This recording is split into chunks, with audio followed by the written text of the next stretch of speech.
Bonjour, Cyril pour la Freeride TV, toujours en direct de Méribel. Je vous présente une nouveauté chez Black Crow, le Justice. Un ski que je viens de tester en 183, sans sous le patin.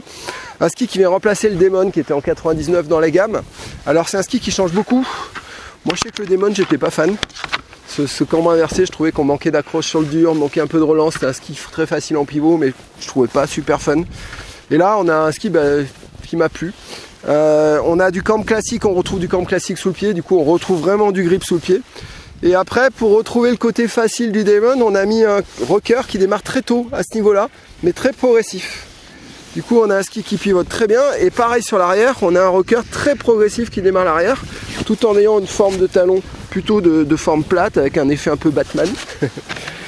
Alors c'est un ski qui pivote super bien, du coup qui est très facile à skier dans la poudre, qui pivote bien.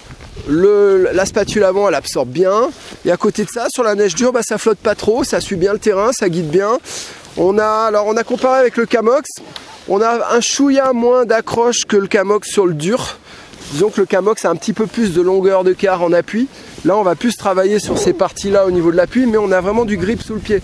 Du coup on a un ski qui va peut-être passer mieux dans les irrégularités de neige, dans les neiges trafolées, les neiges bosselées. Ça va passer avec un petit peu plus de confort. Oups là, un skieur vient de nous envoyer un peu d'éclaboussure. Et que ça va passer avec un peu plus de confort. Mais on est sur un ski vraiment très perfo quand même, qui va s'adresser à... Alors, ça peut s'adresser à un public assez large en fait. Parce qu'un bon skieur, il va se faire plaisir quand même avec. Tout en ayant un ski assez facile à skier, assez joueur, assez polyvalent.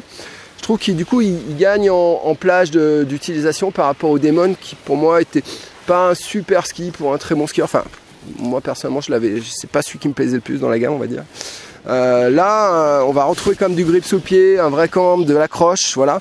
Et par contre un pivot super bien. Du coup on a un caractère alpin sur la piste, ça carve, ça va bien, ça tient bien la courbe. Et à côté de ça en poudre, vraiment voilà, un ski super polyvalent qui passe bien dans les neiges trafolées.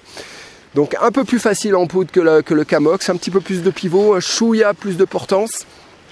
Mais je pense que c'est dû vraiment à ces deux rockers du coup qui fait qu'on a un ski un petit peu joueur, un peu plus joueur, un peu plus maniable, et peut-être un chouïa moins d'accroche que le Camox sur le dur, voilà. Mais autant de facilité à skier l'un que l'autre. Voilà, après à vous de faire votre choix. Là on est sur une autre déco, un côté noir, or, un peu plus classe. Après ça dépend vraiment du feeling. Mais voilà, c'est un ski qui a vraiment de l'intérêt, c'est vraiment un ski sympa. Et ça peut être un très bon passe-partout, un très bon 50-50. Pour faire du freeride et de la piste.